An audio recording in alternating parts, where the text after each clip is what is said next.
ಕುಲಪತಿಗಳಾಗಿ 75ಕ್ಕೂ ಹೆಚ್ಚು ಸಂಶೋಧನಾ ಲೇಖನಗಳನ್ನು ಬರೆದು ನಮ್ಮ ನಾಡಿನ ಜನಪದವನ್ನು, ಅದರಲ್ಲೂ ವಿಶೇಷವಾಗಿ ತುಳುಪಾಡ್ದನ, ನಮ್ಮ ದೈವಗಳು, ಈ ಆಚರಣೆ ಅನುಸಂಧಾನಗಳನ್ನೆಲ್ಲ ಜಗತ್ತಿನ ನಾನಾ ರಾಷ್ಟ್ರಕ್ಕೆ ಪರಿಚಯಿಸಿದಂತಹ ಸಾಧಕರು ನಮ್ಮ ಚಿನ್ನಪ್ಪಗೌಡರು.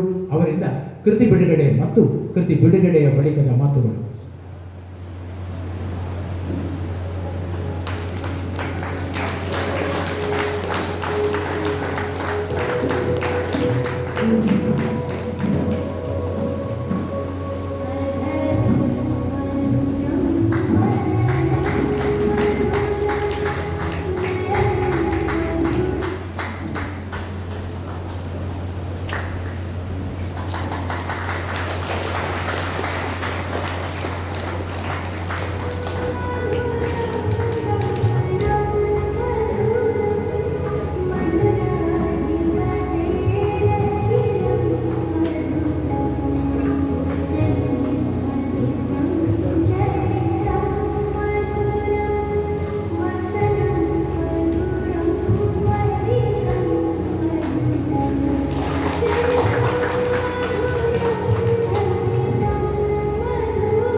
ಕವನ ಸಂಕಲನ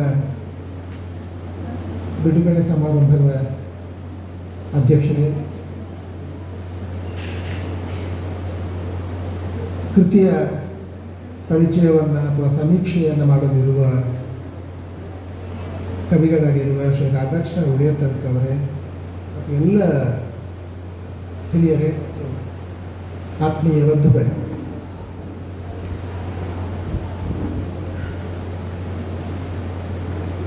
ಸತ್ಯಶಂಕರ್ ಅವರು ಎಂಥ ಬಗೆಯ ಕವಿ ಅಂತ ಅವರ ಈವರೆಗಿನ ಮಾತುಗಳನ್ನು ಕೇಳಿದರೆ ಗೊತ್ತಾಗ್ತದೆ ನಿಮಗೆ.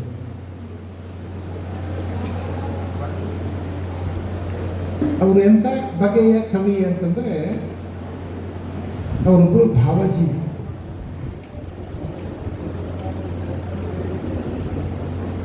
ಅವರ ಕಾವ್ಯಯಾನದ ದೀರ್ಘ ಪರಿಚಯವನ್ನು, ಅದರ ಅನೇಕ ತಿರುವು ಮುರುವುಗಳನ್ನೆಲ್ಲ ತಮ್ಮ ಜೊತೆ ಹಂಚಿಕೊಂಡರು. ಅದಕ್ಕೆಲ್ಲ ನಾನು ಪ್ರತಿಕ್ರಿಯೆ ಕೊಡಲಿಕ್ಕೆ ನಾನು ಹೋಗುವುದಿಲ್ಲ.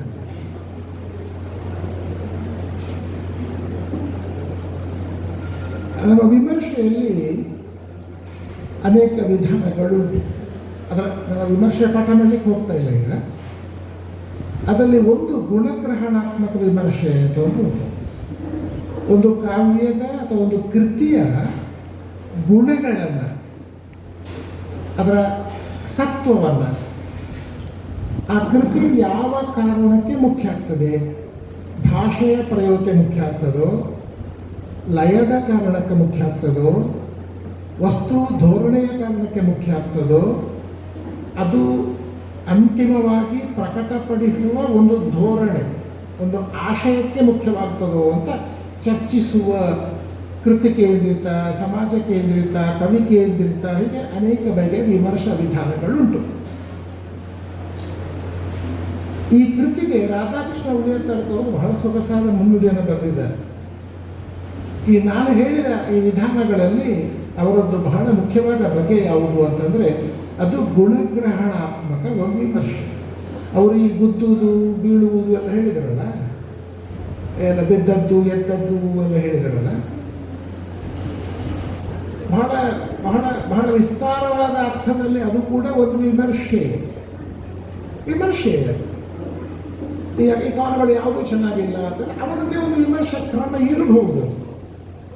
ನನಗೆ ಮುಖ್ಯವಾಗುವುದು, ನಾನು ಅದರಿಂದ ಅದರ ಆಚೆಗೆ ನಾನು ಹೋದರೆ ನನಗೆ ಮುಖ್ಯವಾಗುವುದು. ಹಾಗಿದ್ದರೂ ಕೂಡ ಕಳೆದ 25 ವರ್ಷಗಳಿಂದ ಗುದ್ದಿದ್ದಾರೆ ಅಂತ ಹಲವು ಬಾರಿ ಹೇಳಿದರು ಅವರು. ಒಂದು ಪ್ರಶ್ನೆ ಬರ್ತದೆ, ಹಾಗಾದ್ರೆ 25 ವರ್ಷಗಳಿಂದ ನೀವು ಕವನಗಳನ್ನು ಬರಿತಾ ಬಂದದ್ದು ಯಾಕೆ? ಹಾಗಾದರೆ ಬಿಡ್ಬೋದಿತ್ತಲ್ಲ, ಅಥವಾ ಬೇರೆ ಯಾವುದೋ ಒಂದು ಪ್ರಕಾರವನ್ನು ಗುರುತಿಸಿಕೊಳ್ಬಹುದಿತ್ತಲ್ಲ, ಕವನ ಅನ್ನೋದ್ರ ಬೇರೆ ಯಾವ ಶಕ್ತಿ ಇದ್ದಿರಬೇಕಿತ್ತಲ್ಲ ನಿಮಗೆ ಅಂತ ಅವರು ತಂದುಕೊಳ್ಳದೆ ಅವರು ಮತ್ತೆ ಯೋಚನೆ ಮಾಡಿದ್ದು ನಾವು ಕವನಗಳನ್ನೇ ಬರೆಯುವುದು ಅಂತ. ಇದು ಏನನ್ನು ಸೂಚಿಸ್ತದೆ ಅಂತಂದರೆ ಆ ವಿಮರ್ಶೆಗಳನ್ನು ಒಮ್ಮೆ ಋಣಾತ್ಮಕವಾಗಿ ತೆಕ್ಕೊಂಡ್ರೂ ಕೂಡ ಮನಸ್ಸಿಗೆ ಬೇಸರ ಆಯಿತು ಅಂತ ಆದರೂ ಕೂಡ ಅದಕ್ಕೆ ನಾನು ಭಾವಜೀವಿ ಅಂತ ಹೇಳುವುದು ಅದು ಸಹಜವೇ. ಆ ಭಾವಜೀವಿ ಆದದ್ದರಿಂದ ಬದುಕು ಭಾವ ಜೀವ ಅಂತ ಈ ಕವನ ಸಂಕಲನ ಪ್ರಕಟ ಮಾಡಿದ್ದಾರೆ. ಆ ಕೃತಿಯ ಬಗ್ಗೆ ಮಾತಾಡೋದಕ್ಕೆ ನಾನು ಹೆಚ್ಚು ಮಾತಾಡೋದಿಲ್ಲ, ಯಾಕೆಂದರೆ ದೀರ್ಘವಾಗಿದೆ, ಅಧ್ಯಕ್ಷರು ಮಾತಾಡಬೇಕು. ಅದು ಅಧ್ಯಕ್ಷರು ಮತ್ತು ಕೃತಿ ಪರಿಚಯ ಇಬ್ಬರು ಕವಿಗಳು ಬೇರೆ. ನನ್ನನ್ನು ಸ್ವಲ್ಪ ನಡುವೆ ಹಾಕಿದ್ದಾರೆ. ಅವರ ನಡುವೆ ನಾನು ಬಹಳ ಬಾರಿ ಕೂತುಕೊಳ್ತಿದ್ದರೆ ನಾನೊಂದು ಕವಿ ಆಗುತ್ತಿದ್ನೋ ಏನೋ. ಆದರೆ ಇವರು 25 ವರ್ಷಗಳ ಹಿಂದೆ ಉದ್ದಕ್ಕೂ ಕವನ ಬರೀತಾ ಬಂದ್ರಲ್ಲ, ನಾನು 25 ವರ್ಷಗಳ ಹಿಂದೆ ಕೆಲವು ಕವನಗಳನ್ನು ಬರೆದು ಬಿಟ್ಟವ. ಈ ಕಾಲೇಜಿಗೆ ಹೋಗುವಾಗ ಕವನ ಬರೆಯದ ಹುಡುಗರು ಇರ್ತಾರೆ, ಯಾರಾದರೂ ಹೇಳಿ? ಕನಿಷ್ಠ 4 ಪ್ರೇಮ ಕವನಗಳನ್ನಾದರೂ ಬರೀತಾರೆ. ಚಂಬಲ್ ಅಲ್ವಾ? ಏನೂ ಬರೆಯದೆ ಹೋದರೂ 4 ಪ್ರೇಮ ಕವನಗಳನ್ನಾದರೂ ಬರೀತಾರೆ. ನಾನು ಅಂಥದ್ದೆಲ್ಲ ವ್ಯರ್ಥ ವಿಫಲ ಪ್ರಯತ್ನಗಳನ್ನು, ಅಂಥ ಕವನಗಳನ್ನು ಬರೆದು ನನಗೆ ಕಂಡಿತು ಪ್ರಯೋಜನ ಆಗುವುದಿಲ್ಲ ಏನು ಅಂತ. ಈಗ ಒಂದು ಪ್ರೇಮ ಕವನ ಬರೆದ ಮೇಲೆ ಯಾರು ಹುಡುಗಿಯರು 4 ಜನ ಒಳ್ಳೆದುಂಟು ಅಂತ ಹೇಳಿದರೆ ಸರಿಯಪ್ಪ. ನನಗೆ ಕಂಡಿತು ಇದರ ನನಗೆ ಏನೂ ಪ್ರಯೋಜನ ಇಲ್ಲ ಈ ಕವನಗಳನ್ನು ಬರೆಯುವುದರಿಂದ. ತಮಾಷೆ ಹೇಳಿದ್ದು ನಾನು ಆ ಕವನಗಳನ್ನು ಬರೆದನ್ನು ಬಿಟ್ಟೆ. ನಾನು ನಿವೃತ್ತನಾದ ಮೇಲೆ 65ರ ಅಂಚಿನಲ್ಲಿ 2 ಕವನ ಸಂಕಲನ ತಂದೆ. ವಿದ್ಯಾರ್ಥಿ ದೆಸೆಯಲ್ಲಿ ಕೆಲವು ಕವನಗಳನ್ನು ಬರೆದು ಕೆಲವು ಪ್ರಕಟ ಆಗಿ ಎಲ್ಲ ಆದರೂ ಅದು ಒಳ್ಳೆಯದು ಉಂಟು ಅಂತ ಯಾರು ಹೇಳಿಲ್ಲ, ಕೆಟ್ಟವರು ಉಂಟು ಅಂತ ನನಗೆ ಹೇಳಿದವರಿಲ್ಲ. ನನಗೆ ಕಂಡಿತು ಇದು ನನ್ನ ಬಹುಶಃ ದಾರಿಯಲ್ಲ ಅಂತ ಅನ್ನಿಸಿದ್ದರಿಂದಲೇ ಏನೋ, ಅಥವಾ ಒಬ್ಬ ಅಧ್ಯಾಪಕನಾಗಿ ಮತ್ತು ಚಿಂತನಾಪರವಾದ ಒಂಥರದ ರೀಸನಿಂಗ್ ಅಂತ ಹೇಳ್ತಾರೆ, ಒಂದು ಚಿಂತನಾಪರವಾದ ಬರವಣಿಗೆ ಕಡೆಗೆ ನಾನು ಹೋದದ್ದರಿಂದಲೂ ಏನೋ, ಒಬ್ಬ ಹಳ್ಳಿಯವನಾದರೂ ಕೂಡ ತೀರ ಗ್ರಾಮೀಣ ಪ್ರದೇಶದಲ್ಲಿ ಹುಟ್ಟಿ ಒಂದು ಬೆಳೆಯಲಿದ್ದಾರಲ್ಲ ಅವರ ಜಗತ್ತಿಗೆ ಸೇರಿದವರು, ನಾನು ಭತ್ತದ ಬೆಳೆಯ ಜಗತ್ತಿಗೆ ಸೇರಿದ ಒಬ್ಬ ಕೃಷಿ ಕುಟುಂಬದ ಸಾಧಾರಣ ವ್ಯಕ್ತಿ ಕೂಡ ನಿಜವಾಗಿಯೂ ತುಂಬ ಭಾವನಾಪರವಾದ ಒಂದು ಜನಪದ ಬದುಕಿನ ಎಲ್ಲ ಸಮೃದ್ಧಿಗಳನ್ನು ಕಂಡದ್ದರೂ ಕೂಡ ಒಬ್ಬ ಅಧ್ಯಾಪಕನಾದ ಮೇಲೆ ನಾನು ಸಂಶೋಧನೆ, ಗಂಭೀರ ಅಧ್ಯಯನ ಹೀಗೆಲ್ಲ ಹೋದದ್ದರಿಂದ ನನ್ನ ದಾರಿಯೇ ಅದು ಬೇರೆ ಕಡೆಗೆ ಹೋಯಿತು. ಆದರೂ ಆಮೇಲೆ ನಾನು ಒಂದು 100 ಕವನಗಳನ್ನು ಬರೆದಿರ್ಬೋದು ಒಟ್ಟಾರೆ. 100 ಕವನಗಳಲ್ಲಿ ಒಂದು 70 ಕವನಗಳು ಪ್ರಕಟ ಆಗಿದೆ. 2 ಕವನ ಸಂಕಲನ ನಾನು 65ರ ಅದಕ್ಕೆ ನನ್ನನ್ನು ನಾನು ವಯೋವೃದ್ಧ ಕವಿ ಅಂತ ಕರೆಯುವುದು. ವಯೋವೃದ್ಧ ಕವಿ, ಅಜ್ಜ ವಯೋವೃದ್ಧ ಕವಿ ಅಂತ ಕೆಲವೊಮ್ಮೆ ನನ್ನಲ್ಲಿ ನಾನು ಕರೆದುಕೊಳ್ಳುವುದು ಉಂಟು. ಒಂದು ಕಿತ್ತಳೆ ಹಣ್ಣಲ್ಲ ಅಂತ ಒಂದು ಕವನ ಸಂಕಲನ ತಂದೆ, ಕಿತ್ತಳೆ ಹಣ್ಣಲ್ಲ ಅಂತ. ಮತ್ತೊಂದು ಕವನ ಸಂಕಲನ ಕೆಲೆಪು ಪೆರಡೆ ಕೆಲೆಪು ಅಂತ ತುಳುವಲ್ಲಿ ತಂದೆ. ಒಂದು ಕವನದ ಶೀರ್ಷಿಕೆ ನೋಡಿ, ಕಿತ್ತಳೆ ಹಣ್ಣಲ್ಲ, ಅದು ಮತ್ತೆಂಥದ್ದು ಅಂತ ಹೇಳ್ತಾರೆ ಗೂಗ್ಲಿ. ಅಂದರೆ ನಾನು ಅದು ನನ್ನ ಕವನಗಳ ಬಗ್ಗೆ ಮಾತಾಡೋ ಉದ್ದೇಶವೇ ನನಗಿಲ್ಲ. ಒಂದು ಅಥವಾ ಕೆಲೆಪು ಪೆರಡೆ ಕೆಲೆಪು ಅಂತಂದರೆ ಪೆರಡೆ ಕೆಲೆಪು ಬರಲ್ಲ, ಹೆಂಡೆ ಕೆಲೆತರೆ. ನಿಮ್ಗೆ ಗೊತ್ತಲ್ಲ, ಹಳ್ಳಿಗಳಲ್ಲಿ ಅದನ್ನು ಹಿಡಿದು ಅದರ ಗೋಣು ಮುರಿದು ಅಂಗಡದಲ್ಲಿ ನಿಂತು ಅದರ ಆಚೆಗೆ ಬಿಸಾಡಬೇಕು ಅಂತೆಲ್ಲ ಉಂಟು. ಯಾಕೆ ಪೆರಡೆ ಕೆಲೆಪು ಬಾರದು? ಯಾಕೆ? ಇದೇನೋ ನಾನು ಅದನ್ನು ಎಲ್ಲಿಗೆ ತಗೊಂಡೋದ್ರೆ ಇಡೀ ಒಂದು ಸ್ತ್ರೀ ಸಮುದಾಯದ ಧ್ವನಿಯನ್ನೇ ಹತ್ತಿಕ್ಕುವ ಒಂದು ರೂಪಕ ಅಂತ ಇಟ್ಟುಕೊಂಡು ಹೆಣ್ಣು ಸಮುದಾಯದ ಹೆಣ್ಣು ಕೆಲೆಪು ಬಾರದು ಅಂತಂದರೆ ನಮ್ಮ ಮನೆಯಲ್ಲಿ ಕೂಡ ಉಂಟು ನೋಡಿ, ಹೆಣ್ಣು ಅದರ ವಿವರಕ್ಕೆ ಹೋಗ್ತಲ್ಲ ನಾನು. ಇಡೀ ಕೆಲೆಪು ನಿನ್ನ ಕೆಲೆಪು ಅಂತ ಒಂದು ಹೇಳುವ ರೀತಿಯ ಇಡೀ ಆ ಥರದ ಯೋಚನೆ ಇಟ್ಟುಕೊಂಡು ಕವನಗಳನ್ನ ಬರೆದೆ. ನಾನು ಏನು ಹೇಳ್ತಾ ಇದ್ದೇನೆ ಅಂತಂದರೆ, ಕವನ ಇವರ ವಿಷಯಕ್ಕೆ ನಾನು ಈಗ ಬರ್ತಾ ಇದ್ದೇನೆ. ಅದಕ್ಕಿಂತ ಮುಂಚೆ ಒಂದು ಹೇಳಬೇಕು, ನಾನು ಈ ಪುಸ್ತಕ ಬಿಡುಗಡೆಗೆ ನನ್ನನ್ನು ಇವರು ಕರೆದರು, ಚಂಬಲ್ ತಿಮ್ಮರು ಕರೆದರು. ನನ್ನನ್ನು ಸಾಧಾರಣ ಯಾರೂ ಕವಿಗೋಷ್ಠಿಗೆ ಕರೆದದ್ದಿಲ್ಲ. ಕವನ ಒಂದೆರಡು ಹೋಗಿದ್ದೇನೋ ಏನೋ ಅಥವಾ ಕವನಗಳ ಬಿಡುಗಡೆಗೆ ಕರೆದದ್ದು ಇಲ್ಲ. ನಾನೊಬ್ಬ ಹೀಗೆ ಅಧಿಕ ಪ್ರಸಂಗದ ಕವಿ ಅಂತ ಇವರಿಗೆ ಗೊತ್ತಾಯಿತು ಅಂತ ಒಂದು.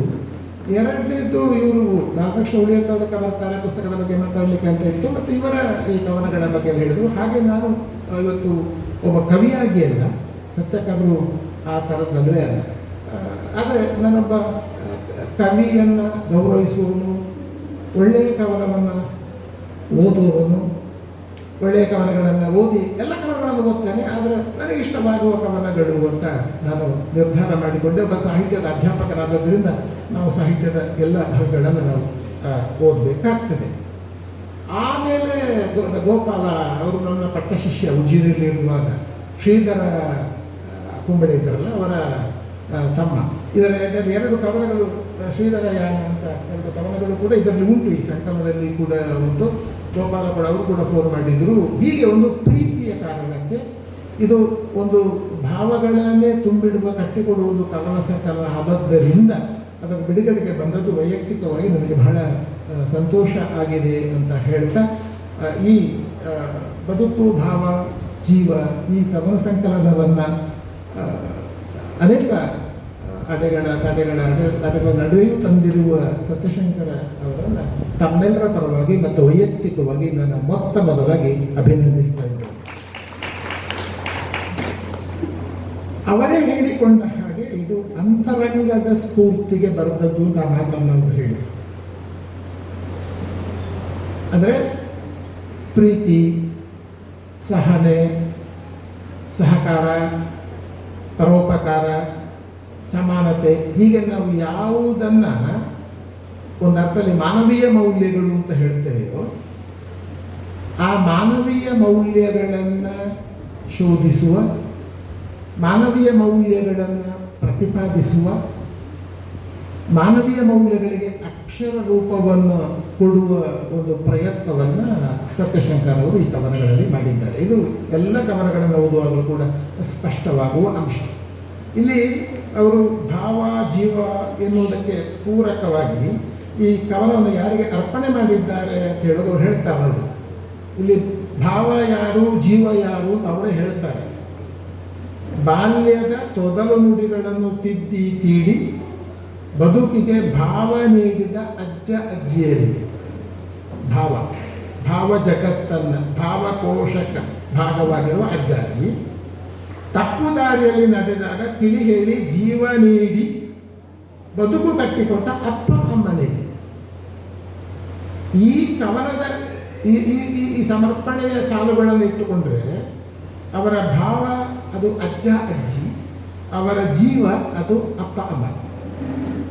ತಲೆಮಾರುಗಳ ಲೆಕ್ಕದಲ್ಲಿ ಇವರದು ಮೂರನೇ ತಲೆಮಾರು, ಅಜ್ಜ ಅಪ್ಪ ಮತ್ತು ಇವರು.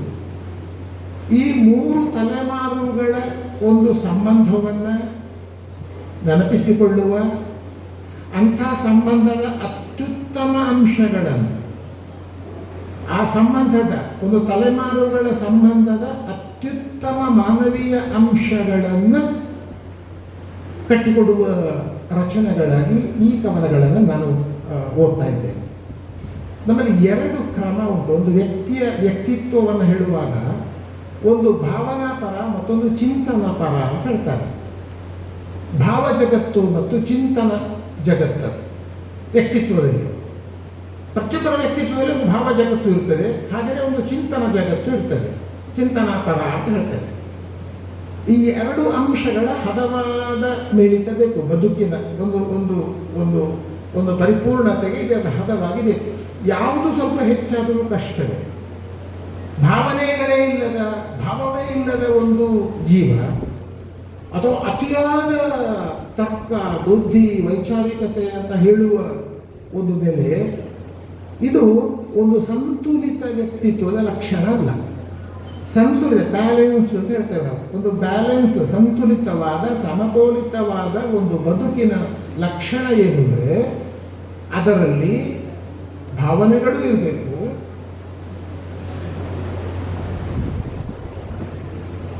ವೈಚಾರಿಕತೆಯ ಪ್ರಜ್ಞೆಗಳು ಇರಬೇಕು. ಅಲ್ಲಿ ಅಳು ಇರ್ತದೆ, ನಗು ಇರ್ತದೆ, ನಗು ಮತ್ತು ಅಳುವಿನ ಕಾರಣಗಳನ್ನು ಶೋಧಿಸುವ ಪ್ರವೃತ್ತಿಯೂ ಇರ್ತದೆ. ನಾನು ಯಾಕೆ ಅಳುತ್ತೇನೆ, ಬರೀ ಅಳುವುದರಿಂದಲೇ ಸುಖ ಅಲ್ಲ. ನಾನು ಯಾಕೆ ಅಳ್ತಾ ಇದ್ದೇನೆ, ಏನು ಅಳುವಿನ ಕಾರಣ ಏನು, ನಗುವಿನ ಕಾರಣ ಏನು, ಕಾರಣಗಳನ್ನು ಶೋಧಿಸುವುದುಂಟಲ್ಲ, ಅದು ಒಂಥರದ ಚಿಂತನ ಪದ. ಕೇವಲ ದುಃಖ ಬಂತು ಅಂತ ಅಳುವುದು ಒಂದು. ಎರಡನೇದ್ದು, ಕಾರಣ ಇಲ್ಲದೇ ಅಳಬಹುದು, ಕಾರಣ ಇಲ್ಲದೇ ಭಾವಾವೇಶಕ್ಕೆ ಒಳಗಾಗಬಹುದು. ಆದರೆ ಇನ್ನೊಂದು ಕ್ರಮದಲ್ಲಿ ಹೇಳುವುದಾದರೆ, ನಮ್ಮಲ್ಲಿಗೆ ಜೀವನ ಮೌಲ್ಯ ಅಂತ ಹೇಳ್ತೇವೆ ನಾವು. ಜೀವನ ಮೌಲ್ಯ, ವ್ಯಾಲ್ಯೂಸ್. ಈಗ ಸಾಮಾಜಿಕ ಮೌಲ್ಯಗಳು ಅಂತ ಉಂಟು, ರಾಷ್ಟ್ರೀಯ ಮೌಲ್ಯಗಳು ಅಂತ ಉಂಟು, ಸಾಂಸ್ಕೃತಿಕ ಮೌಲ್ಯಗಳು ಅಂತ ಉಂಟು. ಅದರ ವಿವರಕ್ಕೆ ನಾನು ಹೋಗ್ತಾ ಇಲ್ಲ. ಒಂದು ಸಾಮಾಜಿಕ ಮೌಲ್ಯಗಳು, ಒಂದು ಸಮಾಜದಲ್ಲಿ ಇಂಥ ಮೌಲ್ಯಗಳು ಅಂತ, ಹೀಗೆ ಅಂತ. ಸಾಹಿತ್ಯ ಚರಿತ್ರೆಯನ್ನೇ ಉದಾಹರಣೆ ಕೊಡುವುದಾದರೆ, ಬಹಳ ಪ್ರಾಚೀನ ಕಾಲದ ಪಂಪನ ಕಾಲದ ಕಾವ್ಯ ಉಂಟಲ್ಲ, ಅದು ಪ್ರಭುತ್ವದ ಕಾಲಘಟ್ಟ. ಆಗ ಯುದ್ಧವೇ ಒಂದು ಮೌಲ್ಯ, ಅದು ಯುದ್ಧವೇ. ಯುದ್ಧದಲ್ಲಿ ಸತ್ತ ಸಾವಲ್ಲ. ಯಕ್ಷಗಾನ ಶಿವಶಂಕರ ಭಟ್ಟಿಗೆಲ್ಲ ಗೊತ್ತಿದೆ. ಯಕ್ಷಗಾನದಲ್ಲಿ ಒಂದು ಯುದ್ಧದ ಸಾವು ಅಂದರೆ ಅದು ನೇರ ಸ್ವರ್ಗಕ್ಕೆ ಅಂತ ಒಂದು ಕಲ್ಪನೆ, ಪೌರಾಣಿಕದ ಒಂದು ಕಲ್ಪನೆ ಅದು, ಅಥವಾ ಪುರಾಣದ ಒಂದು ಕಲ್ಪನೆ. ಪ್ರಭುತ್ವ ಅದನ್ನು ಪೋಷಿಸ್ತದೆ. ಹಾಗಾಗಿ ಪಂಪ ಕಲಿಯುವಾದವನು ವಿಕ್ರಮಾರ್ಜುನ ಜೀವನ ಬರೆದ ಪುರಾಣ ತಕ್ಕೊಂಡ್ರೆ ಒಂದು ಪ್ರಭುತ್ವದ ಮೌಲ್ಯವನ್ನು ಸಾರಿದ ಅಂತ ಇಟ್ಟುಕೊಳ್ಳ. ಸದ್ಯಕ್ಕೆ ವಚನಗಳ ಪ್ರಸ್ತಾವ ಬಂತು. ವಚನಗಳು ನೋಡಿ ಏನು ಮಾಡಿದ್ರು, ಸಾಮಾಜಿಕ ಮೌಲ್ಯಗಳನ್ನು ಎತ್ತಿ ಹಿಡಿದು. ಪ್ರಭುತ್ವ ಅಲ್ಲ, ಜನರ ಮೌಲ್ಯಗಳನ್ನು. ಇವತ್ತಿನ ಕಾಲಕ್ಕೆ ಬಂದಾಗ ಸಾಮಾಜಿಕ ಮೌಲ್ಯಕ್ಕಿಂತಲೂ ವ್ಯಕ್ತಿ ಮೌಲ್ಯ, ಒಂಥರ ನಾವು ಆಧುನಿಕ ಜಗತ್ತಿನಲ್ಲಿ ವ್ಯಕ್ತಿ ಕೇಂದ್ರಿತ ಮೌಲ್ಯಗಳು ಇವತ್ತು ವಿಜೃಂಭಿಸ್ತಾ ಇರುವುದು ನಾವು ಕಾಣ್ತಾ ಇದ್ದೇವೆ. ಈಗ ನೋಡಿ, ಈ ಮೌಲ್ಯಗಳಿದೆಯಲ್ಲ, ಈ ಮೌಲ್ಯಗಳಿಗಿಂತಲೂ ಕೂಡ ಈ ಮಾನವೀಯತೆ, ಸಂವೇದನಶೀಲತೆ ಸ್ವಲ್ಪ ಹೆಚ್ಚಿನದ್ದು, ಭಿನ್ನವಾದದ್ದು. ಈ ಮಾನವೀಯತೆ ಏನು ಮಾಡ್ತದೆ, ಅದು ಧರ್ಮದ ಚೌಕಟ್ಟನ್ನು ಮೀರ್ತದೆ, ಜಾತಿಯ ಚೌಕಟ್ಟನ್ನು ಮೀರ್ತದೆ, ಪ್ರದೇಶದ ಚೌಕಟ್ಟನ್ನು ಮೀರ್ತದೆ. ಅಲ್ಲಿ ಮಾನವೀಯತೆಯೇ ಮುಖ್ಯ ಆಗ್ತದೆ. ಹ್ಯುಮ್ಯಾನಿಟಿ ಅಂತ ಹೇಳ್ತೇವೆ ಹಿಂದಿ. ಮಾನವೀಯತೆಯೇ. ಆ ಮಾನವೀಯತೆಗೆ ಧರ್ಮದ ಹಂಗಿಲ್ಲ. ಅದು ಯಾವ ಧರ್ಮದವರನ್ನು ಧರ್ಮದ ಆಚೆಗೆ ಪ್ರೀತಿಸಬಲ್ಲದು, ಜಾತಿಯ ಆಚೆಗೆ ಪ್ರೀತಿ ಮಾಡಬಲ್ಲದು. ಸರಳವಾಗಿ ಹೇಳುವುದಾದರೆ ತನ್ನಂತೆ ಇತರರು ಅಂತ ಭಾವಿಸುವುದು. ತನ್ನಂತೆ ಇತರರು ಅಂತ ಅತ್ಯಂತ ಸರಳವಾಗಿ ಹೇಳಬೇಕಿದ್ರೆ ತನ್ನಂತೆ ಇತರರು ಅಂದರೆ ಬರೀ ಮನುಷ್ಯರು ಮಾತ್ರ ಅಲ್ಲ, ಪ್ರಾಣಿ, ಪರಿಸರ ಎಲ್ಲವೂ ಕೂಡ ನನ್ನಂತೆ. ಅದಕ್ಕೆ ನೋವಾದರೆ ನನಗೆ ನೋವಾದ ಹಾಗೆ ಅಂತ ಹೇಳುವುದು, ಅದು ಮಾನವೀಯತೆ ಹೇಳುವ ರೀತಿ. ಆ ಮಾನವೀಯತೆ ಉಂಟಲ್ಲ, ಅದು ಪೂರ್ತಿ ಭಾವನಾಮಯ. ಅದು ಭಾವನೆಗೆ ಸಂಬಂಧಪಟ್ಟದ್ದು.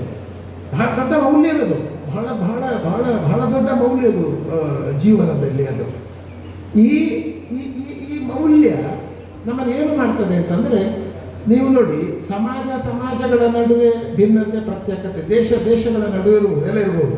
ಆದರೆ ಮನುಷ್ಯ ಜಾತಿ ತಾನೊಂದೇ ವಲ್ಲಂ ಅಂತ ಪಂಪ ಹೇಳಿದ್ದು ಯಾವ ಅರ್ಥದಲ್ಲಿ? ಜೈನ ಪ್ರಭುತ್ವದಲ್ಲಿ ಇದ್ದವನು, ಜೈನನಾಗಿದ್ದುಕೊಂಡು ಜೈನ ಜಾತಿಯವನಾಗಿ ಅರಿಕೇಸರಿ ಆಶ್ರಯದಲ್ಲಿದ್ದುಕೊಂಡು ಪ್ರಭುತ್ವವನ್ನು ಒಪ್ಪಿಕೊಂಡು ಇದೆಲ್ಲ ಆಯ್ತಲ್ಲ, ಯುದ್ಧ ಮೌಲ್ಯವನ್ನೇ ಎತ್ತಿಡಿದ ಕಾವ್ಯಗಳನ್ನು ಬರೆದ ಪಂಪ ಹೇಳ್ತಾನೆ, ಮನುಷ್ಯ ಜಾತಿ ತಾನೊಂದೇ ವಲ್ಲಂ. ಇದೆಂಥದ್ದು ಅಂದರೆ ಇದರ ಆಚೆಗೆ ಅಂದರೆ ನಾನು ಹೇಳ್ತಿರೋದು ಏನು ಅಂತಂದರೆ, ಈ ಥರದ ಒಂದು ಭಾವನಾ ಪರತೆ ಇದೆಯಲ್ಲ, ಈ ಥರದ ಯೋಚಿಸುವುದು, ಅದು ಮನುಷ್ಯತ್ವಕ್ಕೆ ಬಹಳ ಹತ್ತಿರವಾದದ್ದು. ನಾನಿಷ್ಟು ಪೀಠಿಗೆ ಕೊಟ್ಟದ್ದು ಯಾಕೆ ಅಂತಂದರೆ, ಇಲ್ಲಿ ಎಲ್ಲ ಕವನಗಳಲ್ಲಿರುವ ಕೇಂದ್ರದಲ್ಲಿ ಯಾರಿದ್ದಾರೆ ಒಬ್ಬ ಮನುಷ್ಯ ಇದ್ದಾನೆ. ಅಪ್ಪ ಆಗಬಹುದು, ಅಮ್ಮ ಆಗಬಹುದು, ಒಬ್ಬ ಕಲಾವಿದ ಆಗಬಹುದು, ಮನುಷ್ಯ ಆಗಬಹುದು, ಹೆಂಡತಿ ಆಗಬಹುದು, ಯಾರಾಗಬಹುದು, ಮನುಷ್ಯ ಇದ್ದಾರೆ. ಮನುಷ್ಯ ಸಂಬಂಧಗಳನ್ನು ಎತ್ತಿ ಹಿಡಿಯುವ, ಇದನ್ನು ಬಹಳ ಮುಖ್ಯ ಹೇಳಬೇಕು. ನಾನು ಈ ಮಾತನ್ನು ಯಾಕಕ್ಕೆ ಹೇಳಿದೆ ಅಂದರೆ, ನಾನು ಇವತ್ತು ಬಹುಶಃ ನಾವೆಲ್ಲ ಹಿರಿಯರು ಒಪ್ಪುತ್ತಾರೆ ಅಂತ, ಮನುಷ್ಯ ಸಂಬಂಧಗಳು ಛಿದ್ರಗೊಳ್ಳುತ್ತಿರುವ ಕಾಲಘಟ್ಟದಲ್ಲಿ ನಾವಿದ್ದೇವೆ. ಇದು ಒಂದು ಗಂಟೆ ನಾನು ಮಾತಾಡಿ, ಮನುಷ್ಯ ಸಂಬಂಧಗಳು ರಚ್ಚರಾಗುವ, ಛಿದ್ರಗೊಳ್ಳುತ್ತಿರುವ ಕಾಲಘಟ್ಟದಲ್ಲಿ ನಾವಿದ್ದೇವೆ. ಕೊಲ್ಲುವುದು ಸಹಜ ಕ್ರಿಯೆ ಎನ್ನುವುದು, ಕೊಲ್ಲುವುದನ್ನು ವಿಜೃಂಭಿಸುವ ಕಾಲಘಟ್ಟದಲ್ಲಿ ನಾವಿದ್ದೇವೆ. ಕೊಲ್ಲುವುದನ್ನು, ನಾಶ ಮಾಡುವುದನ್ನು, ಅದು ಗೆಲುವಿನ ಸಂಕೇತ ಅಥವಾ ಗೆಲುವಿನ ಸಂಭ್ರಮದ ಒಂದು ಭಾಗ ಅಂತ ತಿಳ್ಕೊಳ್ಳುವ ಕಾಲಘಟ್ಟದಲ್ಲಿ ಸತ್ಯಶಂಕರ್ ಅವರು ಮನುಷ್ಯ ಸಂಬಂಧಗಳನ್ನು ಎತ್ತಿ, ಅದೆಷ್ಟೇ ಪ್ರಮಾಣದಲ್ಲಿರಲಿ, ಅದರ ಕಾವ್ಯದ ನಾನು ಯಾಕಂದರೆ ಅದರ ಇಡೀ ನಾಡಿಯನ್ನು ರಾಧಾಕೃಷ್ಣ ಉಳಿಯತ್ತರ್ಕ ಹೇಳ್ತಾರೆ. ಒಂದು ಅವರದ್ದೇ ಒಂದು ನೋಡಿ, ಲಯದೊಡನೆ ಲಾಸ್ಯವಾಡುವ ರಚನೆಗಳು, ತುಂಬ ಲಯಬದ್ಧವಾದ ರಚನೆಗಳು ಅಂತಂದರೆ ಅದೊಂದು ಒಂದು ಕಾವ್ಯ ರಚನೆಯ ಒಂದು ಕ್ರಮ ಅದದು. ಪದಗಳನ್ನು ಅಥವಾ ಪ್ರಾಸಗಳನ್ನು ಹಾಕಿಕೊಂಡೆಲ್ಲ ಬರೆಯುವಂಥ ಒಂದು ಕ್ರಮದಲ್ಲಿ ಇವರು ಇದ್ದಾರೆ. ಕನ್ನಡ ಸಾಹಿತ್ಯದ ಕಾವ್ಯ ಮತ್ತು ಆಧುನಿಕ ಕವನಗಳನ್ನು ಓದಿದರೆ ನಮ್ಗೆ ಗೊತ್ತಾಗ್ತದೆ ಎಂಥ ಪ್ರಯೋಗಗಳಾಗಿವೆ ಅಂತ. ಓದಿದರೆ ಗೊತ್ತಾಗ್ತದೆ ಅದು ಯಾವ ಪ್ರಯೋಗಗಳನ್ನು ಮಾಡಿದ್ದಾರೆ ಅಂತ ನಮ್ಗೆ ಗೊತ್ತಾಗುತ್ತೆ. ಒಂದು ಕಾವ್ಯ ಎರಡೇ ಮಾತು ವಿಷಯ ಹೇಳ್ತಾರೆ. ಕವನ ಯಾಕೆ ಮತ್ತು ಹೇಗೆ ಮುಖ್ಯ ಆಗಬೇಕು ಅಂತ. ಕೆಲವರು ಕವನದಲ್ಲಿ ಅರ್ಥವನ್ನು ಹುಡುಕುತ್ತಾರೆ, ಕೆಲವರು ನನಗೆ ಆ ಕವನ ಅರ್ಥ ಆಗುವುದಿಲ್ಲ ಅಂತ ಹೇಳ್ತಾರೆ. ನಾನೇ ಕೇಳುದು, ಕವನ ಅರ್ಥ ಆಗುವುದು ಅಂದರೆ ಏನು? ಎಂಥದ್ದು ಅರ್ಥ ಆಗುವುದು? ಕವನದಲ್ಲಿ ಅರ್ಥ ಇಲ್ಲ ಅಂತ ಅರ್ಥವೋ, ಅಥವಾ ನಿನಗೆ ಆ ಕವನ ಅರ್ಥ ಮಾಡಿಕೊಳ್ಳುವ ಶಕ್ತಿ ಇಲ್ಲ ಅಂತ ಅರ್ಥವೋ? ನಾನು ಯಾವ ಪಂಥದವನು ಅಂತಂದರೆ, ನನಗೆ ಕವನ ಅರ್ಥ ಆಗುತ್ತದೋ ಇಲ್ಲವೋ ಅಂತ ಮುಖ್ಯ ಅಲ್ಲ, ನನಗೆ ಕವನದ ಓದು ಕೊಡುವ ಒಂದು ಅನುಭವ ಇದೆಯಲ್ಲ ಅದು ಮುಖ್ಯ. ಎಕ್ಸ್ಪೀರಿಯನ್ಸ್. ಒಂದು ಕವನ ನಿಮಗೆ ಓದುವಾಗ ಒಂದು ಅನುಭವವನ್ನು ಕೊಡಬೇಕು ನಿಮಗೆ. ಅದು ನಿಮಗೆ, ಅದು ನಿಮ್ಮ ಏನು ಹೇಳ್ತೀರಿ, ಸದಾಭಿರುಚಿಗೋ, ನಿಮ್ಮ ವ್ಯಕ್ತಿತ್ವಕ್ಕೋ, ನಿಮ್ಮ ಹೃದಯ ಸಂಸ್ಕಾರಕ್ಕೋ ಸಂಬಂಧಪಟ್ಟ, ಹೃದಯ ಸಂಸ್ಕಾರ ಅಂತ ಕರೆಯುವ ಸಂಬಂಧಪಟ್ಟದ್ದು. ಅದಕ್ಕಾಗಿಯೇ ನೋಡಿ, ಕವನ ನಮಗೆ ಒಂದು ಅನುಭವವನ್ನು ಕೊಡಬೇಕು, ಒಂದು ಥ್ರಿಲ್ ಅಂತ ಹೇಳ್ತೇವೆ, ಅಥವಾ ಕೆಲವೊಮ್ಮೆ ಸಣ್ಣ ಒಂದು ಶಾಕ್ನಾಗೆ ಕೊಡ್ತದೆ. ಅಥವಾ ನಾವು ಕವನ ಓದ್ತಾ ಹೋದ ಹಾಗೆ ನಮ್ಮ ನಿರೀಕ್ಷೆಯನ್ನು ಮೀರಿ ಕವನ ಇನ್ನೇನನ್ನು ಹೇಳಲಿಕ್ಕೆ ಹೋಗ್ತದೆ. ಆಗ ನಮಗೆ ಹೀಗೆ ತಬ್ಬಿಬ್ಬಾಗ್ತದೆ. ಉದಾಹರಣೆ ಕೊಡ್ತಾರೆ, ಒಂದು ಸಣ್ಣ GSS ಅವರ ಜಡೆ ಒಂದು ಕವನ, ಎಲ್ಲ ಬಹಳ ಪ್ರಸಿದ್ಧವಾದ ಕವನ. GSS ಅವರ ಜಡೆಯನ್ನು ವರ್ಣಿಸ್ತಾ ಹೋಗ್ತಾರೆ. ಅಂಥ ಜಡೆ, ಇಂಥ ಜಡೆ, ಮೋಟು ಜಡೆ. ಈಗ ಜಡೆ ಹಾಕುವವರು ಯಾರಿದ್ದಾರೆ? ಈಗೆಲ್ಲ ಕೂದಲು ಬಿಡುವವರೇ. ಒಂದು ಕಾಲಕ್ಕೆ ಎಂತೆಂಥ ಜಡೆ ಹಾಕ್ತಾ ಇದ್ದರು ಅಂತ ಅವರ ಜಡೆ ಕವನ ಓದಿ. G. ಶಿವರುದ್ರಪ್ಪ ಜಡೆ ಕವನ. ಜಡೆಯನ್ನು ವರ್ಣಿಸ್ತಾ ನಾಗವೇಣಿ ನೀಲ ಜಡೆ ಅದು ಇದು ಅಂತ ಹೇಳಿ ಕೊನೆಯ ವಾಕ್ಯ ನಾವು ಇನ್ನೆಂಥದ್ದು ಅಂತ ನೋಡಿದರೆ, ಜಡೆಯಾಚೆಗಿನ ತಾಯ ಮುಖ ಮಾತ್ರ ಕಾಣಲಿಲ್ಲ. ಇಷ್ಟರವರೆಗೆ ಅವರು ಹೇಳಿದ್ದು, ನಾವೆಲ್ಲ ನೋಡಿದ್ದು ಜಡೆಯನ್ನೇ ಹೊರತು ಜಡೆಯಾಚೆಗಿನ ತಾಯ ಮುಖ ಮಾತ್ರ ಕಾಣಲಿಲ್ಲ. ನಿಜವಾಗಿ ನಾವು ನೋಡಬೇಕಾದ ಜಡೆಯನ್ನಲ್ಲ, ಜಡೆಯಾಚೆಗಿನ ತಾಯ ಮುಖ. ಇದು ಶಿಫ್ಟ್ ನೋಡಿ. ಇದನ್ನು ಕಾವ್ಯದ ಸಾಲು ಅಂತ ಹೇಳುವುದು. ಇದು ಕಾವ್ಯ, ಇದು ಕವಿತ್ವ ಅಂತ. ಕವನದಲ್ಲಿ 20 ಸಾಲುಗಳಲ್ಲಿ ಕವಿತ್ವ ಇರುವುದಿಲ್ಲ ಸ್ವಾಮಿ. ಒಂದು ಆರಂಭದಲ್ಲಿ ಎಲ್ಲೋ ನಡುವೆ ಕೆಲವು ಚಿನ್ನಿ, ನನಗಿಂತ ಚೆನ್ನಾಗಿ ಶ್ರೀಕೃಷ್ಣ ಇವರು ರಾಧಾಕೃಷ್ಣ ಹೇಳಿದ್ದಾರೆ, ಕವನದ ಎಲ್ಲೋ ಒಂದು ಸಾಲು ನಿಮ್ಮನ್ನು ಸೆರೆ ಹಿಡಿಯುತ್ತದೆ. KS ನರಸಿಂಹಸ್ವಾಮಿ ಅವರು ತುಂಗಭದ್ರ ಅನ್ನೋದು ಕವನ ಉಂಟು. ಅವರ ಮೊಮ್ಮಗಳ ಮಗಳಿಗೆ ತುಂಗಭದ್ರೆ ಒಂದು ಹಡಗು, ತಂದೆ ಒಂದು ತೀರ, ತಾಯಿ ಇನ್ನೊಂದು ತೀರ.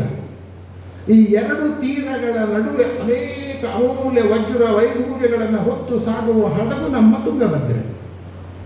ಮಗು, ಒಂದು ಹಡಗಿನ ಕಲ್ಪನೆಗೆ ಒಂದು ಮಗುವನ್ನು ತಂದು ನಿಲ್ಲಿಸಿ, ಆ ಹಡಗು ಇವತ್ತಿನ ಯುದ್ಧ ಆಗುವಾಗ ನಮಗೆ ಹಡಗು ಅಂತ ಹೇಳುವಾಗಲೇ ಭಯ ಆಗುತ್ತದೆ. ಹಡಗನ್ನೇ ಮುಳುಗಿಸುವ, ಹಡಗನ್ನೇ ನಾಶ ಮಾಡುವ ಏನೇನೋ ಅರ್ಥ ಉಂಟಲ್ಲ. ಒಂದು ಮಗುವೊಂದು ಹಡಗಿನ ಕಲ್ಪನೆ ಕೊಟ್ಟು ತಾಯಿ ಒಂದು ದಂಡಾಗ ಮಗು ಆಚೆ ಓಡಾಡುವುದು ಹಡಗು ಹೋದ ಹಾಗೆ ಅಂತ. ನನಗದು ಈ ಶಕ್ತಿ ಇದೆಯಲ್ಲ, ರೂಪಕ ಶಕ್ತಿಗಳು ಕವನಗಳಲ್ಲಿ ನಿಮಗೆ ಹಿಡಿದು ನಿಲ್ಲಿಸ್ತದೆ. ಅತ್ಯುತ್ತಮ ಕವಿಗಳದ್ದು ಬೇಂದ್ರೆ ಅವರು ಇರ್ಬೋದು, ಅಥವಾ ಕುವೆಂಪು ಅವರು ಇರ್ಬೋದು, ಅನೇಕ, ನಾನೊಂದು ಹೆಸರು ಹೇಳಬೇಕಾಗತ್ತಲ್ಲ, ಅವರ ಅನೇಕ ಕವನಗಳಲ್ಲಿ ಈತಗೆ ಮಿಂಚುವ ಸಾಲುಗಳು ನಮ್ಮನ್ನು ಸೆರೆ ಹಿಡಿತವೆ. ಅಂದರೆ ನಾನು ಈ ಉದಾಹರಣೆಗಳನ್ನು ಕೊಟ್ಟದ್ದು ಇಂತಹ ಅರ್ಥಗರ್ಭಿತ ಕೆಲವು ಸಾಲುಗಳಲ್ಲಿ ಇವರ ಕವನಗಳಲ್ಲಿ ಮಿಂಚುವುದನ್ನು ನಾವು ಕಾಣ್ತಾ ಇದ್ದೇವೆ ಎನ್ನುವುದನ್ನು ಹೇಳುವುದಕ್ಕೆ. ಒಂದು ಕವನ ನಾನು ಓದಿ ನನ್ನ ಮಾತುಗಳನ್ನು ಮುಗಿಸ್ತೇನೆ. ಇದರೆಲ್ಲ ಕವನಗಳನ್ನು ನಾನು ಓದಿದ್ದೇನೆ. ಇದರಲ್ಲಿ ಒಂದು ಕವನ ಉಂಟು, ಬದುಕು ಭಾವ ಜೀವ ಅಂತಲೇ ಒಂದು ಕವನ ಉಂಟು. ಬದುಕು ಭಾವ ಜೀವ ಅದನ್ನು ಓದಿದರೆ ಬಹುಶಃ ನಾನು ಈ ಕವನ ಸಂಕಲನದ ಬಗ್ಗೆ ಹೇಳಿದಾಗ ಆಗ್ತದೆ ಅಂತ ಅಂದುಕೊಂಡಿದ್ದೇನೆ ನಾನು.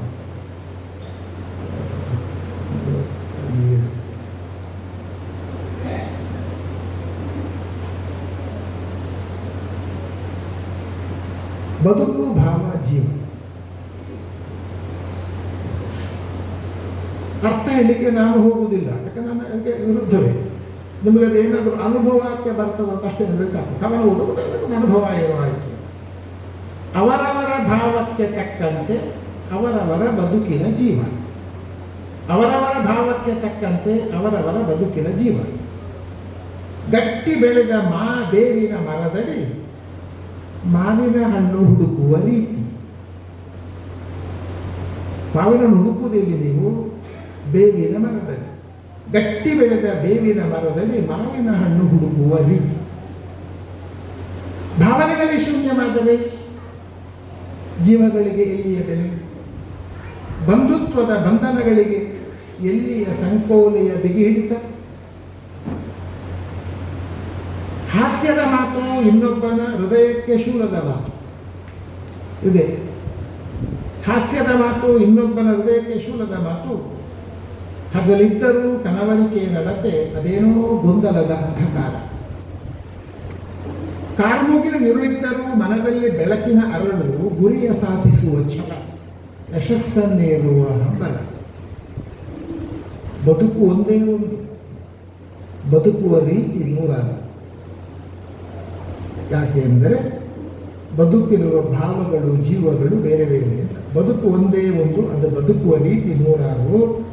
ಅವರವರ ಭಾವಕ್ಕೆ ತಕ್ಕಂತೆ ಬದುಕುವ ರೀತಿಯೇ ಭಾವ ಜೀವ.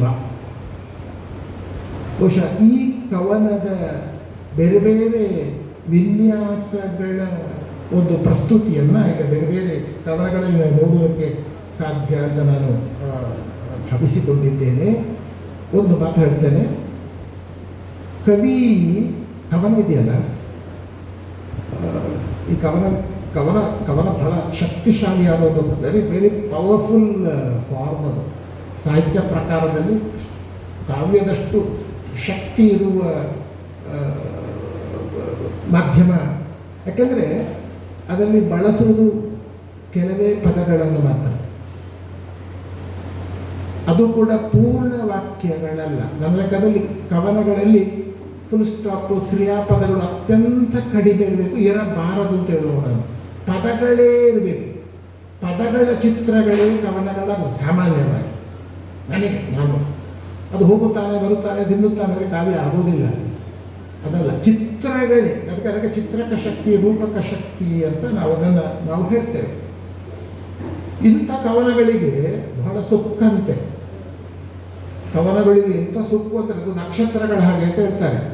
ಆಕಾಶದಲ್ಲಿರುವ ನಕ್ಷತ್ರಗಳ ಸೊಕ್ಕಿನಾಗೆ ಈ ಕವನಗಳ ಸೊಕ್ಕಂತೆ. ಅದು ಇಡೀ ಜಗತ್ತನ್ನೇ ನಾನು ಬೆಳಗಿಸಬಲ್ಲೆ ಎನ್ನುವ ಸೊಕ್ಕಂತೆ ಈ ನಕ್ಷತ್ರಕ್ಕೆ. ಹಾಗದು ಮಿನುಗುದು ನೋಡಿ, ಹೀಗೆ ಬೆಳಗ್ತದೆ, ಜಗತ್ತನ್ನೇ ಬೆಳಗಿಸ್ತೇನೆ ಅಂತ.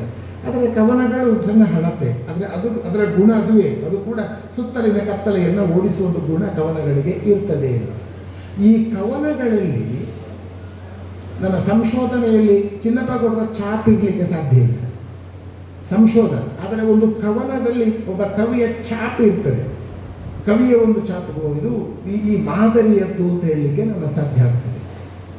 ಬಹುಶಃ ಇಲ್ಲಿನ 58 ಕವನಗಳನ್ನು ಒಟ್ಟಾರೆ ಓದಿದರೆ ಸತ್ಯಶಂಕರ ಅವರ ಒಂದು ಛಾಪನ್ನು ಇಲ್ಲಿಯ ಕವನಗಳಲ್ಲಿ ಗುರುತಿಸುವುದಕ್ಕೆ ಸಾಧ್ಯ ಇದೆ. ಈ ಛಾಪು ಹೇಗೆ ಅಂದರೆ ಆ ಕವನಗಳಿಗೂ, ಸಾಧಾರಣವಾಗಿ ಕವನಗಳಿಗೂ ಕವಿಗೂ ಒಂದು ಅವಿನಾಭಾವ ಸಂಬಂಧ ಸ್ಥಾಪಿತ ಆಗ್ತಾ ಹೋಗ್ತದೆ. KS ಮತ್ತು ಅವರ ಕವನಗಳನ್ನು ನೋಡಿದೆ. ಕವನಗಳಿಂದಲೇ KS ವ್ಯಕ್ತಿತ್ವವನ್ನು ನೀವು ರೂಪಿಸಬಹುದು. ಮೈಸೂರು ಮಲ್ಲಿಗೆ ಒಂದು ಕವನ ಸಂಘ ಅಂದರೆ KS ನರಸಿಂಹಸ್ವಾಮಿಯವರ, ಬೇಂದ್ರೆಯವರ ಕವನಗಳಲ್ಲಿ ಅವರು ಆಡುವ ಭಾಷೆ ಉತ್ತರ ಕರ್ನಾಟಕದ ಗುರುತಿಸಲಿಕ್ಕೆ ಸಾಧ್ಯ ಆಗುತ್ತೆ. ಅಂದರೆ ಕವಿಯ ಭಾಷೆ, ಕವಿಯ ಭಾವ, ಕವಿಯ ವ್ಯಕ್ತಿತ್ವಕ್ಕೂ ಅವರ ಕವನಗಳಿಗೂ ಒಂದು ಸಂಬಂಧ ಇರುತ್ತದೆ. ಮತ್ತು ಎಲ್ಲೋ ಒಂದು ಕಡೆ ಆ ಕವಿ ಆ ಕವನದಲ್ಲಿ ಪ್ರತ್ಯಕ್ಷ ಆಗ್ತಾ ಇರ್ತಾನೆ. ಎಲ್ಲೋ ಒಂದು ಕಡೆ ಕವಿ ಅವರ ಕವನಗಳಲ್ಲಿ, ಸಾಲುಗಳಲ್ಲಿ ಅವರು ಪ್ರಕಟವಾಗುತ್ತಾ ಇರುವುದನ್ನು ಕಾಣ್ತೇವೆ. ಇದಕ್ಕೆ ತುಂಬ ಒಳ್ಳೆಯ ಉದಾಹರಣೆಗಳು ಜನಪದ ಕಾವ್ಯಗಳಲ್ಲಿ ಸಿಗ್ತದೆ. ಸರಳವಾಗಿರ್ತದೆ ಜನಪದ ಕಾವ್ಯಗಳು. ತುಳು ಕನ್ನಡದ ಜನಪದ ಕಾವ್ಯಗಳನ್ನು ನೋಡಬೇಕು ನಾವು, ಎಷ್ಟು ಸುಂದರವಾಗಿರ್ತವೆ ಅಂತಂದರೆ. ಆದರೆ ಅದರಲ್ಲಿ ಜನಪದರ ಒಂದು ವ್ಯಕ್ತಿತ್ವ ಆ ಕವನಗಳಲ್ಲಿ ತುಂಬಿರ್ತದೆ. ನೀವೆಲ್ಲ ಕೇಳಿರ್ಬೋದೇನೋ ಒಂದು ತುಳು ಕವನ, ತಿತ್ತಿರಿತ್ತಿರಿ ಮಜಾಲುಡು ಪಂತಿರ್ಗದುಂಡು ದಾಯರ್ಮೆ ಮೇರ ಪೋತುಜ ಅಂತ ಒಂದು ಕೂಟು ಕೇಳಿದ್ದೀರ ಯಾರಾದರೂ? ಒಂದು ಮಜಲಿತ್ತು ಗದ್ದೆ, ಅಲ್ಲಿ ತುಂಬ ಹುಲ್ಲಿತ್ತು. ತಿತ್ತಿರಿತ್ತಿರಿ ಮಜಾಲುಡು ಪಂತಿರ್ಗದುಂಡು ದಾಯರ್ಮೆ ಮೇರ ಪೋತುಜ ಅಂತ ಕೇಳುದು. ದಾಯ ಪೋತುಜ ಅಂದರೆ ಅನೇಕ ಆಗ ಆಗ ಎರ್ಮೆ ಹೇಳ್ತಾರೆ ಎಂಟು ತೆಲಿ ಮೈತಿಜ ಪೋಪುನ ಇಂಚ ಅಂತ. ತೆಲಿ ಮೈ ಬಂದ ನೀರು ಕೆಲಸ ಇದಾಯ ತೆಲಿ ಮೈತಿಜ ಅಂತ ಅವಳು ಹೇಳ್ತಾಳೆ ಎಂಟು ಇರ್ನ ದೆತ್ತಿ ತೆಲಿ ಕೊಡ್ಚೇಳಿ ಯಾನು ಓಡಿ ಮೈಪುನ ದೆತ್ತಿ ಹತ್ರ ಕೇಳೋಕೆ ಅವಳು ಹೇಳ್ತಾಳೆ ಅವೇನು ಕುಡುಕು ತರ ಮುಚ್ಚಿ ಹೆಚ್ಚಿನ ಉದಾಲ ಪಾತ್ರದತ್ತ ಅಂಚಾದ ತೆಲಿ ಬೇಕಾವಂತಾರ ಈಜಿ ಅಂತ. ಆಗ ದಾಯ ಕೋರಿಯ ಉದಾಲ ಪೂಜಾ ಅಂತ ಕೇಳುವಾಗ ಕೋರಿ ಹೇಳ್ತಾರೆ ಎನ್ನ ಕೋಕೈ ಮುಂಡುಗಟ್ಟಿನದು ಯಾವ ದಾನ ಕೊಡು ಅಂತ. ಆಗ ಆಚಾರ್ಯ ಹೇಳ್ತಾರೆ ದಾಯಾಚಾರ್ಯ ಕೋಕಾಯಿ ಸಜ್ಜೀವ ಅಂತ ಕೇಳುವಾಗ ಎನ್ನ ಹುಳಿ ಬಾಜಿ ಕಣ್ವರಗೊಂಡಿದ್ದೀನಿ ಯಾನು ದಾನ ಉಡು ಅಂತ. ದಾಯಭೂತ ಕಣ್ವನ ಭಕ್ತಜ ಅಂತ ಕೇಳುವಾಗ ಭೂತ ಹೇಳ್ತದೆ ವರ್ಷಗೋರ ಕೋದ ಹೊರನಿಗೆ ಯಾನು ದಾನ ಉಯ್ಯಿದೆ.